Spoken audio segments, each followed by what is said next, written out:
Iguodala to Curry, back to Iguodala, up for the layup. Oh, blocked by James. Curry, one-on-one. Irving puts it up. It's good. Kyrie Irving from downtown. The three, steps back, crossover, puts up a three.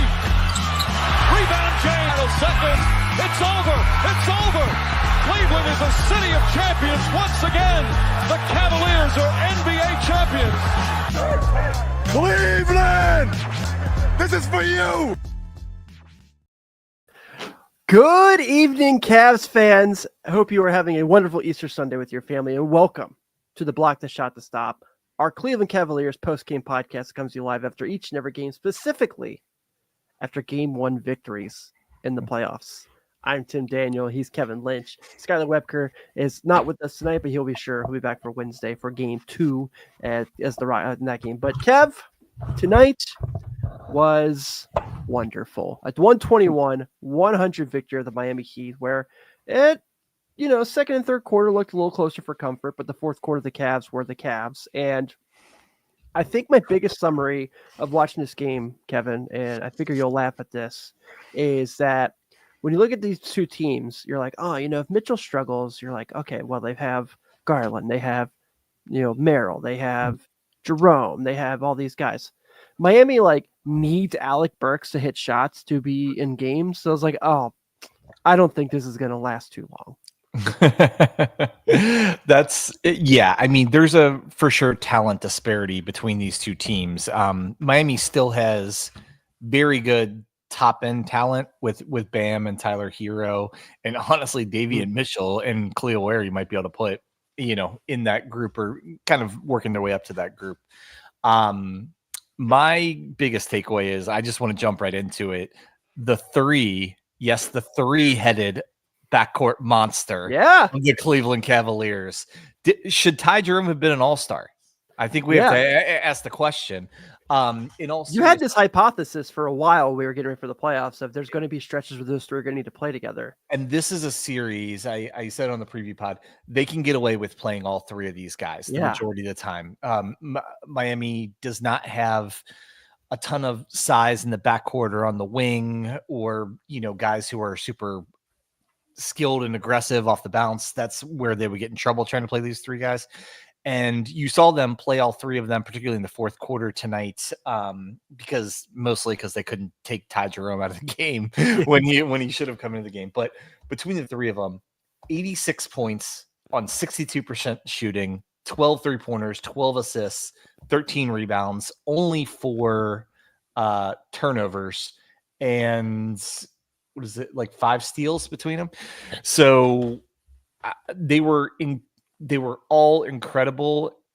They're just incredible within different stretches of the game. Mitchell, particularly the first 3 quarters, was kind of the main guy for the Cavs and kind of kept them sustaining with a small but still a lead. And then Garland was kind of consistent all game, and then Jerome just exploded in the fourth quarter, which we'll talk about. Yeah, today announced as a 6th Man of the Year candidate. So it is official. Wow.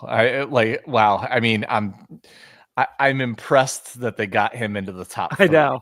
Yeah. Most improved garbage, but I feel like every other award at least is a solid group of 3 guys. But we'll get to that at another show. So dude, I think the biggest thing for me tonight that jumped out as well besides, the talent disparity, like you said, just the way all 3 guards were so well together is we've had this question of how is Kenny going to do the playoff rotation? How are we going to get to how is he going to cut down from playing all the guys he's played for all year? Tonight we had 7 guys play over. 7 guys play over 20 minutes. Mm-hmm. So, and that's probably going to change because I think we all know DeAndre Hunter's not going to have many offers. He wasn't, especially tonight when Ty Jerome is so good. Mm-hmm. Dean Wade did play about 6, but Isaac Okoro getting about 13. But in general, I mean, they pretty technically played. I guess you can make the case they played 9 deep if you count 12 minutes for Okoro. But it does look like the first glimpse we have, and again, this is definitely more than likely going to fluctuate. Sure. But we got a pretty decent idea of what the playoff rotation looks like after game 1. Yeah, I would say we got a decent idea what it may look like for this series. Yeah. Miami is a much different kind of just different looking team than the teams they would potentially see next round and then in the Eastern Conference Finals. Honestly, they got DeAndre Hunter to go against teams other than the Miami Heat, to be honest. Dean Wade provides the most value against teams other than the Miami Heat. Little surprised by Okoro getting less minutes, particularly when Tyler Herro really going in the first half. I thought they would maybe lean into Okoro to kind of play more on Herro, and he did a little bit, but not as much as I would have expected. The big rest for me is that Sam Merrill played, the sixth most minutes, 24 minutes. And I don't mean that in a bad way. I thought Sam was great. I just thought Sam was probably the 9th or 10th guy and potentially even squeezed out of the rotation. But Kenny definitely kind of reminded us that he has confidence in this guy and did not hesitate to play him over 20 minutes in a playoff game. Yeah, I mean, especially because Strus played about the same amount of minutes, and that's normal. We've seen that quite a bit through the year where Strus is playing about the same as the guys who are substituting in for him. But I thought I was really pleased with this matchup, particularly just how the rotation looks for game one. Curious to see if it switched up a little bit game two, but I think they're counting on better days from Okoro and Hunter for sure going into that game. But let's kind of, by the way, what broadcast did you watch tonight? Did you watch the Cavs or did you watch the National? I watched the National. I watched the Cavs. Okay. So, John and Brad, typical conversation we've heard all year. What was any highlights from the National broadcast with Candace Parker? No, they leaned into the how good Donovan Mitchell is in the playoffs, in particular game ones of series. They talked about that a lot. Yeah. And it almost turned into a countdown to see if he was going to get to that 30-point mark again, which of course he did there at the very end. So yeah, no, a lot of that. And then they did highlight the guys that are up for awards. They talked about Mobley, and the couple of things he's up for. They did talk quite a bit ironically, they talked a lot about Ty Jerome in the first half. And then in the second half, he was just letting his play speak for himself. But I wouldn't say I thought they were fine. They were enjoyable, but sure. Nothing really stuck out. Okay, good to know. I was just curious. All right, man. Well, let's get to the game. And sure. We'll start in the first quarter where the Cavaliers have a 31-24 advantage. And I know the next two quarters were really, really close games. I mean, there's a 1-point difference in the second and third quarters combined. But I realistically, after the first quarter, I just felt like, first off, I felt like Isaiah Thomas looked really stupid with his comments he made that this is going to go 6 or 7. And this is maybe just being an excited Cavs fan that they won game one, of course. But I just felt like it was like the game plans were so different. Advantage Cleveland. The talent level, like you mentioned already, advantage Cleveland. The spacing, advantage Cleveland.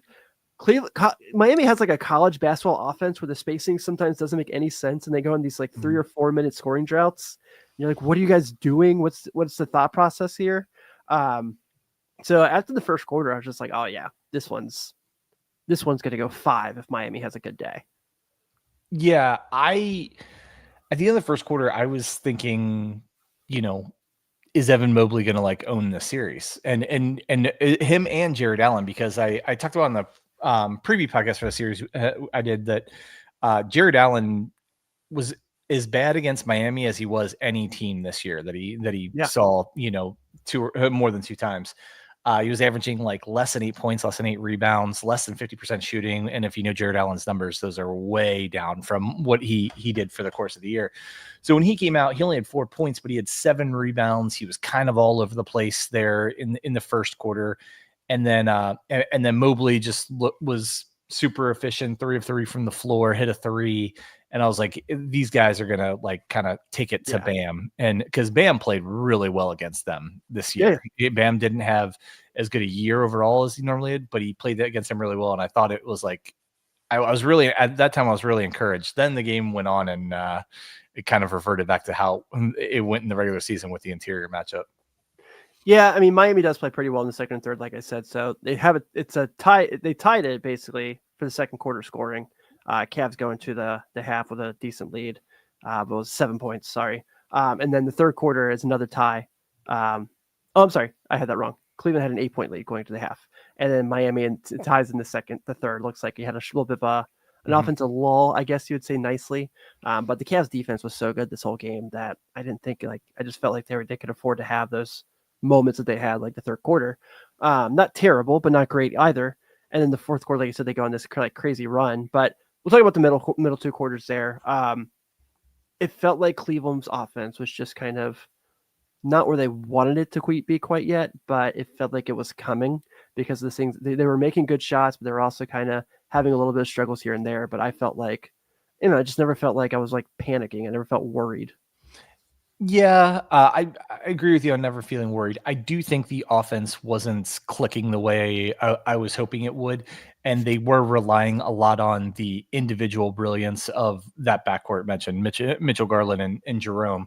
I mean, you look at it in the third quarter, they accounted for 23 of the 25 points on Cleveland, and and a lot of that was literally pick and roll or spacing out, getting a matchup, and then attacking. And there's nothing wrong with that. That's great. And they got, 3 very good guys to do that with. But the ball movement wasn't as crisp as it is when the Cavs are going at their best. And I think that might have accounted for some of the imbalance on the stat sheet tonight. With as great as it was that those 3 guys went nuts, there was definitely not the balance that you're used to seeing with the Cavs. Yeah, that's fair. It definitely was like a lean into having those 3 guys kind of take over the game, and they did just that.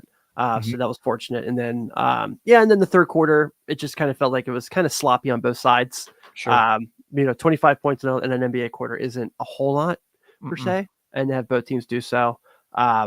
Obviously, like you kind of said, just like the way that they leaned so much into those 3 guys, and then they kind of helped out as well. And Miami kind of was getting good play there. Like you mentioned, Davion Mitchell had a pretty decent day for them. Thought he had some nice moments in this quarter. Andrew Wiggins was all right. Not as good as I thought he'd be, to be honest with you.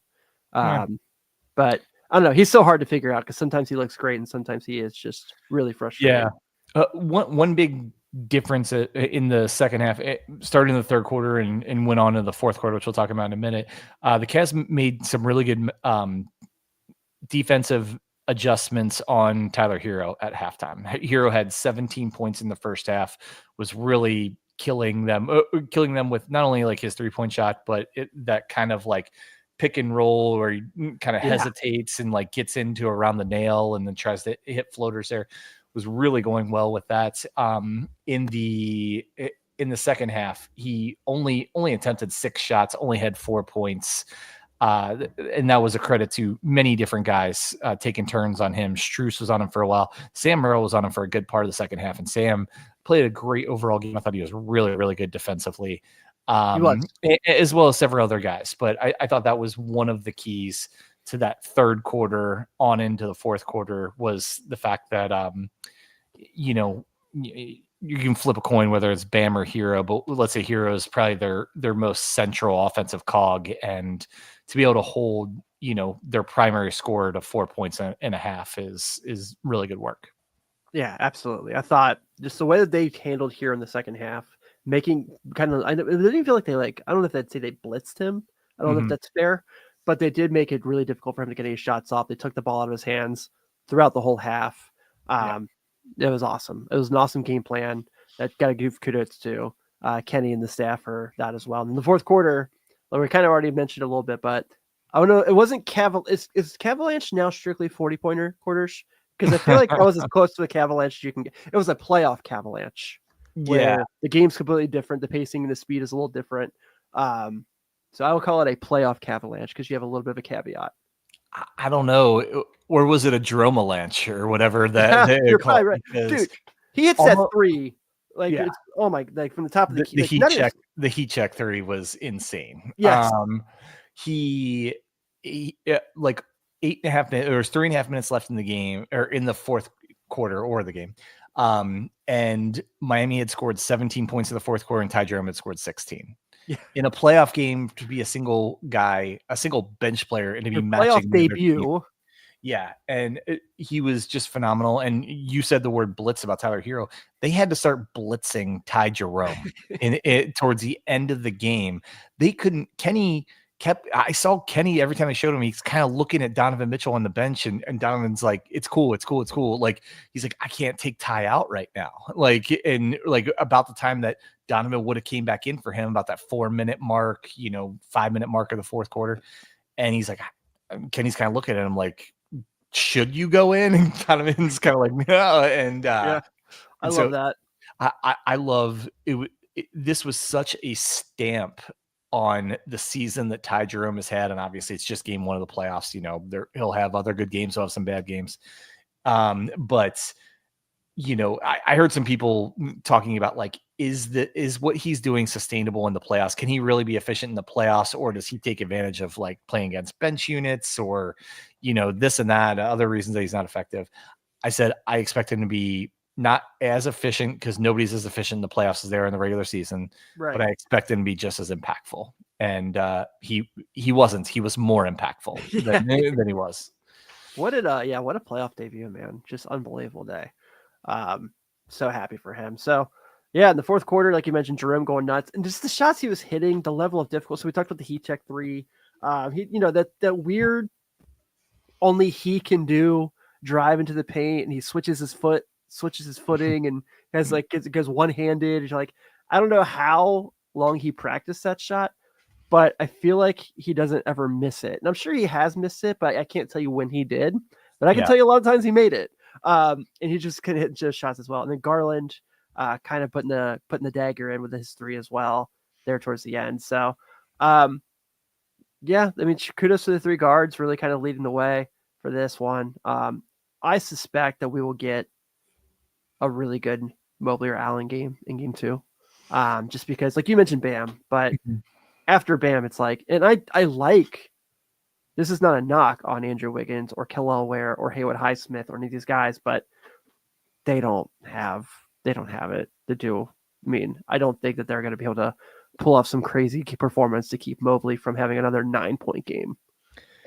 Yeah, you would think so. I want you to be right. And as I talked about, like Mobley was like the 3 games they played, he was really bad in one, maybe his worst game of the year. He was solid in the second and then really good in the third. So kind of a mixed bag. Jared Allen was kind of played below his standard all 3 games. So something about this matchup, particularly with Bam and then the Heat, and the fact that like the other thing about the Heat that's so tough. And I say this with obviously all love and due respect for Kenny Atkinson, the coach of the year this year. Eric Spoelstra is the best coach in the NBA. I agree. And they're not in the playoffs without Eric Spoelstra. Yeah. And he maximizes whatever they have on the roster every time they're in the playoffs. I mean, they went to the finals as an 8 seed the other year. Like they've won so many series and so many playoff games when they were outmatched from a talent perspective. And that's why I still can't see, and maybe it'll happen, I can't see the Cavs dominating the series without a fight, without Miami maybe stealing at least stealing a game, or at least making it very tough on the Cavs. And this was a really good game for 3.5 quarters tonight. Yeah, it was. And then they hit them with at least a mini Cavalanche there, like middle of the fourth quarter, to kind of open it up. A Jerome Avalanche, as you called it. I like that. And I will say, as someone, PSA to everybody, don't bet on your favorite team, because I had a 3-leg parlay. It was the play-in winner special, where I bet the Thunder, the Celtics, and the Cavs all to cover today, and the Thunder and the Celtics do. And so then I get to the point in the fourth quarter, I'm not just hoping the Cavs win, I'm hoping they win by at least 12 so I can win this bet. And it made it a lot less enjoyable for parts of the fourth quarter. So that's my PSA to everybody. Don't, sports game within your means, go have fun with it. It's fun, but don't bet on your favorite team. It makes it worse. I was so bored this last week with nothing to bet on, because I live by that principle with the Reds as well. That I bet on hockey. It's a tough no one. idea what I was doing, but I hit. but I hit. Real quick, I want to kind of ask another quick thing, not related to the score or anything like that. Mhm. The physicality of this game was kind of weird. And what I mean by that is, so early in the fourth quarter, Duncan Robinson has that illegal screen where he gets calls for the foul. And we see Mitchell kind of come over and shoves him. Yeah. And he's kind of like barking at the ref. He doesn't say anything to Mitchell, which whatever. And then the challenge call that they originally called the foul on Strus, and then they kind of go back and look at it again. I kind of expected Miami to have, and they probably will, turn it up. Game one's always a feel you're out game. They probably will turn it up a little bit, but I kind of expected the Heat to be a lot more physical, knowing how much they were out talented by Cleveland. Yeah, and I think it's coming. I think this is an incredibly tough spot for Miami because they played two kind of winner go home games last week on the road. The second one was Friday night in Atlanta that went to overtime, and they are a very shallow team. They only like to play 6 or 7 guys. So I expected them to not look their best tonight. I was actually kind of surprised they looked as good as they did for a while. And then as good as the Cavs and Ty Jerome were in the fourth quarter, I do think part of it was Miami wearing down, to be totally honest. And for sure. And they just played in overtime the other night and then had to travel. Yeah. I would expect them to actually have a better showing, like for the duration of the game on Wednesday night, once they have a little bit more of a consistent schedule, a little bit more recovery, and kind of, I would expect them to throw everything on Wednesday night as far as like physicality, as far as like junking the game up, throwing different zones and stuff. I would expect all of that on Wednesday. Triangle and 2. We're gonna see a triangle and 2 on Wednesday. I hope we do. I'd be so excited. Yeah, I mean, I will say on the disappointing, and you touched on it. Mobley only having 9 and 7 in this game is disappointing to me. I really need to see him have a better performance on Wednesday nights. Even if Bam's guarding him, Bam is a very good defender, but Evan has opportunities all over the place on this Heat team. They don't have like many guys who can match up with him size wise, and the couple that can, one's Bam and one's Khalil Ware, who's a rookie, playing in the playoffs. And so I would really like to see Evan have his impact felt a little bit more. So I feel like he got a couple tough calls tonight, and it kind of got in his head a little bit. And I mean, he had 7 points in the first quarter and scored 2 the rest of the game. And he frankly wasn't all that aggressive. He only took 10 shots. 3 of them were threes, had 0 free throw attempts. I mean, I want to see Evan Mobley be aggressive enough that he has at least 6, 7, 8 free throw attempts on Wednesday night. I do too. And I think that's going to come as well. I think for him, just kind of, he has a lot of these playoff, like early in the series. And then when it gets into like the meat of like a game 3, game 4 is when you see him take off. The Boston series last year is a perfect example. And I think we all agree he's even better, far better now than he was in the Boston series last year. And he was a top 10 player in the league in the playoffs last year. Yeah. So I can only imagine what's going to look like as this series goes along. Last thing before we go, any particular things you want to see the Cavs adjustments for game 2? It's a little weirder now than what we normally do, where we talk about like, who the matchup. Yeah. I think the biggest thing, I'm sorry. No, you please.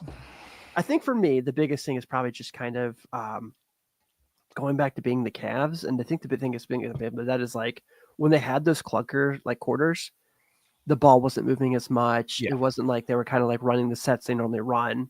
It was a lot just kind of like going with the flow. I wouldn't say they were playing with their food. I don't think that like Kenny Atkinson will let them disrespect the Heat. But there was some stuff there where I think that's just kind of like go back to being the Cavs, move the ball the way you do, find the open man. I think it's like the biggest thing I could take away as far as an adjustment when I see game 2.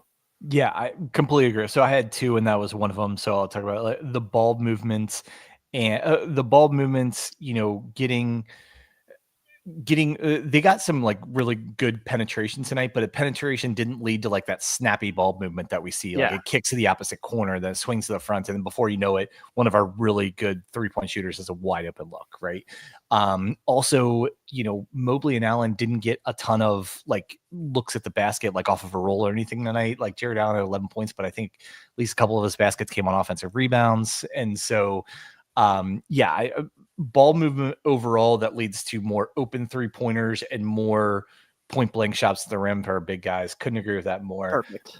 The other thing that worries me a little bit, because it worried me coming into the series, I want to see them make an adjustment for Davion Mitchell. I know you called out to him.